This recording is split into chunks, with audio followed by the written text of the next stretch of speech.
Howdy gang, welcome to Toby's Treasures, where I show you the inner workings of my pop culture reselling business. And today, we will be discussing the Bloomington-Normal video game convention. So without further ado, let's just jump into it. So what is the Bloomington-Normal video game convention? Well, the Bloomington-Normal video game convention, thanks for asking, is a convention held in beautiful Bloomington, Illinois, about 2 hours south of Chicago and 3 hours north of St. Louis. And the main theme is obviously video games, but there's everything from video games, trading cards, comic books, anything nerdy you could possibly imagine could be there to find, including my booth, which has all of that stuff, plus Nerf guns and other related memorabilia. The reason you clicked on this video, though, is to learn more about my experience as a first-time vendor at the Bloomington-Normal Video Game Convention, as well as see some photos of my booth, which I'm going to flash up on screen right now. So the first photo you should be seeing is a photo of the setup process the night before. I had to get all the tables arranged and put tablecloths down and all of that stuff. And the next few photos right here should be photos of my booth. I had this Pokemon cards section with me smiling like an idiot right here. And then I had my front of the booth, which you're seeing probably from the corner here, as well as a photo with me and the squad who were all working together at the booth. So that was my booth. Hope you enjoyed the nice little look at it there. And the event was awesome. I made very good money, especially for an 18-year-old doing this. I mean, I was the youngest vendor there by far. The youngest vendors there were maybe mid-20s or so, and then there was me and my goofy friends who are all early 20s, late teens, having a booth and doing fantastic. We did numbers at the booth. I sold plenty of things, including that Lego Jurassic World, which I will probably end up making a video on eventually about the rarity of that. And I also went ahead and sold plenty of other things. One thing that was a fantastic seller for me were Pokemon cards. Primarily $1 to $3 cards. I sold plenty of those, especially because I had a bulk deal on them as well.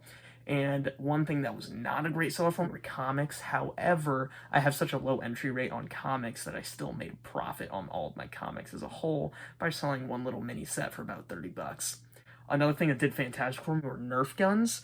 Aside from the one time when a kid shot a Nerf gun across the vendor hall and shot some random lady who I still feel bad for and apologized deeply.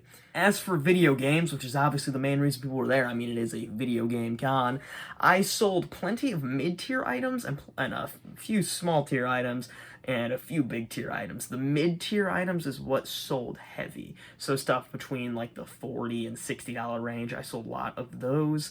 As well as systems, I sold way more systems than I have at previous conventions I've vended at, or even online or on Facebook Marketplace. I think I sold through 2 Ataris, I sold an Xbox, I sold 2 Game Boys, and even more than that, I sold a few Wiis, and I sold a box Star Wars Xbox 360. That was a big sell. And then I know my buddy Andy sold through his PC Engine Duo and his VIC-20. So consoles were huge. So I know for next year I've got to bring more systems and have more systems ready to go. I also even sold a GameCube that had a faulty stick, and I sold it for full price. Didn't even negotiate. It was fantastic. But the big tier items did not really move. I had a few people ask about my $700 Itchy and Scratchy, which I'm going to flash a photo up on screen right now.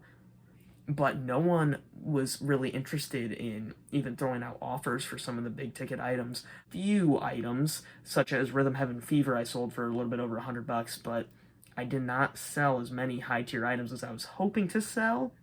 But that's okay because I can keep that inventory for a later time. So the takeaways for my first ever convention is Nerf guns are good, comics are very meh, video games are great, obviously, and Pokemon cards were fantastic. Probably made a few $100s off of Pokemon cards. Another thing I always really enjoy doing is I like bringing little plushies for my TY Beanie Baby holder, which I'll flash another photo of on screen right now. And I like selling these little plushies that I get for cheap at garage sales to little kids because they love it. And then their parents stay around for a little longer because the kids are looking at the plushies and then they end up buying something. It's fantastic. Fantastic marketing ploy right there. And for other things, I sold action figures. I have this stand, which you'll see right here. which had action figures galore on it, and I sold through about half of my Star Trek and Star Wars figures that I had brought to the convention, as well as that Tomb Raider figure I had and a Mario figure that I had on that, and it was fantastic, and I didn't think I would use that piece of shelving at all. In fact, I got that TY Beanie Baby holder and that wire rack from Family Video before they were closing, so fantastic use of materials that were going to be thrown away anyway. As for another takeaway, card reader, huge. Card reader is absolutely crucial if you're going to be vending at a convention and doing plenty of volume. We probably sold about 15 to 20 different items on our Square card reader, and without that, we would have missed out on a bunch of profit. So if you're ever going to be vending at any convention for anything, whether it be video games, comic books, trading cards, you definitely want to invest in a Square reader. I'll go ahead and drop a link below for Square. That's the brand that I can recommend because that's the brand I used. However, if you wanted to explore other options like Clover, feel free. Totally recommend looking into your options. I also recommend having Venmo, PayPal, Zelle, even Cash App. I don't have Cash App, but recommend having some of those available as well for alternate payment methods in case someone doesn't have cash. I do know that Andy sold something on PayPal for about $60, and then I sold some Pokemon cards off Venmo for about $25. So it's definitely important to have many options as the seller for people to pay with, because you don't want to be left with the item because the person just can't buy it because they don't have a payment method that you accept. Last thing I wanted to mention before I went into the pickups is just how awesome the atmosphere of the convention as a whole was. Everyone was super friendly, and everyone just loved talking. I mean, even if people weren't buying stuff from my booth, I just loved having nice conversations with people about anything from video games, comic books, trading cards, any of this nerdy stuff that I have such a passion for, and then I can't really share in my real life as much because the people around me don't care as much as I do. But it's awesome at conventions like this because the people there care about the same stuff you do. It's just fantastic to be surrounded by people that are into the same thing as you. So if you've never been to a convention, go to a convention, whether it's for video games, comics, trading cards, heck, even sneakers, anything that you're into, you have to go to a convention. Even if you're just there as a guest and you're not a vendor selling anything, it's totally worth the experience. So everyone that I met, everyone that's watching this video that I met at the convention, fantastic to meet you. It was fantastic talking to you for however long we talked and whatever we talked about. I had a fantastic time. And I also enjoyed the NBA Jam tournament that was going on in the background when I was making deals, making sales, negotiating. I keep hearing Kits Row in the back saying, "Boom shakalaka," as loud as he can on the microphone. It was a fantastic experience, and I just cannot wait for next year. So, without further ado, let's just roll right into the pickups. So, as you can imagine, I did not really have much time to walk the floor myself because I was swamped with all the people that were coming to visit our booth, because our booth was one of the best booths, and they wanted to buy some stuff, and so I couldn't really leave the booth. But I thought ahead, and because I'm going for a complete US Sega Game Gear set, I went ahead and wrote down a checklist for my brother and his girlfriend to go ahead and go hunting for me at the convention. They picked up 10 games, one of which I already owned, which that's okay. It was one of the Poker Face Paul ones that only cost a couple bucks, and one of which was a PAL game, but they got 8 games, US games, that I did not own, so 8 out of 10, that's pretty good, well done.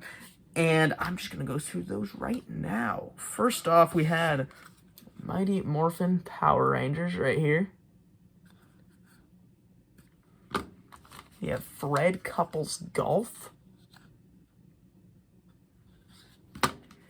We have Taz and Escape from Mars. The fact I did not have this one yet is unbelievable because this game is obscenely common. We have Star Trek The Next Generation, the Advanced Holodeck Tutorial. That's a mouthful right there. These are some of the better ones. We have The Adventures of Batman and Robin. Should be my last Batman game for the Game Gear. We have Revenge of Drancon. I've heard a lot of good things about this game, and so I definitely am going to actually play this one. Maybe not Fred Couples Golf, but... We have the first Shinobi. The second Shinobi on the Game Gear is actually pretty good, so I have high hopes for this one as well. And then it's not a convention without a heavy hitter pickup, as we like to call it. Heavy hitter pickup means it's one of the big titles you need from any of your sets, anything you're going after, anything that's more expensive. we have Crystal Warriors. This one ran about 40 bucks. It's about a $50 game or so. So fantastic condition label, if you can see it right there. But this was a fantastic pickup, and I'm extremely pumped to play this one because I've heard fantastic things about this game. So that's all the Game Gear games that I picked up at the convention. But the fantastic thing about conventions is there's also some guest stars that show up there as well. So I mentioned Kitsrow earlier. I had Tim Kitsrow sign my copy of NBA Jam for the Game Gear. Fantastic. And I had Paulie Niemeyer. I hope I'm pronouncing his name right. If I'm not, please correct me in the comments if you know. Sign my copy of Mortal Kombat for the Game Gear. And just wanted to mention those two, super nice, so friendly. And they were super interested in my booth and how I did. And then we talked about each other's booths and their sales, my sales, all that stuff. And they were just amazed that someone like my age was super nerdy and into this stuff as well, and even had a booth to sell games at. So it was fantastic talking to them, and it was an honor meeting them because I had never met them before, actually. Going along, I got the BN Video Game Con pin. I got one last year, so now I've got two of these. And then that was all of the pickups that I got from the convention. However, my birthday happened to fall about a week later, so my brother went ahead and bought some things for me for my birthday. First two things are these perler bead magnets of Zeke and Julie from Zombies Ate My Neighbors, and these are awesome. I absolutely love these. Before I started filming, actually, I already had them on my workbench right here. As you can probably hear that, they're going straight back where they were. I love those. Fantastic quality. Here, I'll show them one more time. And I'm honestly just shocked that there were perler beads there for Zombies Ate My Neighbors, which, objectively, the greatest game released in the 20th century. Just gonna throw that one out there. We'll see if I get any disrespect for that one in the comments. Now, my brother also managed to find a booth that had imports at it as well, and these are awesome. First, we have a complete in box Kirby's Dream Course for the Super Famicom. I just love the artwork on this one. Let's see if we can get it to focus here. Look at that. It is so nice and so colorful, and there's just so much going on. And then here's what the side looks like as well. It's just adorable. I love it so much. Here's the top. And then here is the back. Go ahead and, if you want to translate that for me in the comments, I would love to know what all of this says. And then, now I imagine Kirby's Dream Course is playable in Japanese, but something tells me Mario Party 2 is not as playable in Japanese, at least the party functionality. I love this box. I love the pink on this box. It's fantastic. There's just so much going on, and it is an absolute party. And I love how even in the Japanese version, they still got the cowboy hats and all of that jazz. Here's the side, other side, and the top, and the back. Still has the exact same theming as the one released stateside. But go ahead and translate that for me in the comments as well. I would love to read what's going on in the back here. Here's another look at it. And the final pickup, my best friend actually bought me this hoodie for my birthday as well. It's the BN Video Game Con hoodie with the basketball in the background for the NBA Jam tournament that went on, and I love this hoodie. This hoodie fits fantastic, and it is obscenely comfortable, and I love the coloring of it as well, because it goes well with my eyes. So, if you ever go to the Bloomington-Normal Video Game Convention, if you're from the area or around there, you need to buy one of these hoodies. It's amazing. Here's what the coloring of the normal basketball looks like compared to the white from the sticker that they handed out as well. So that concludes the pickups from the Bloomington-Normal Video Game Convention this year.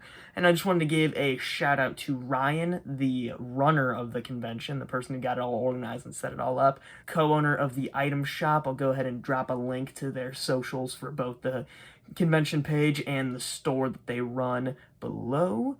And that is going to be it for this video. So thank you all so much for watching. Before I head on out, go ahead and like, comment, share, subscribe, all that cool stuff. And I will catch y'all in the next one.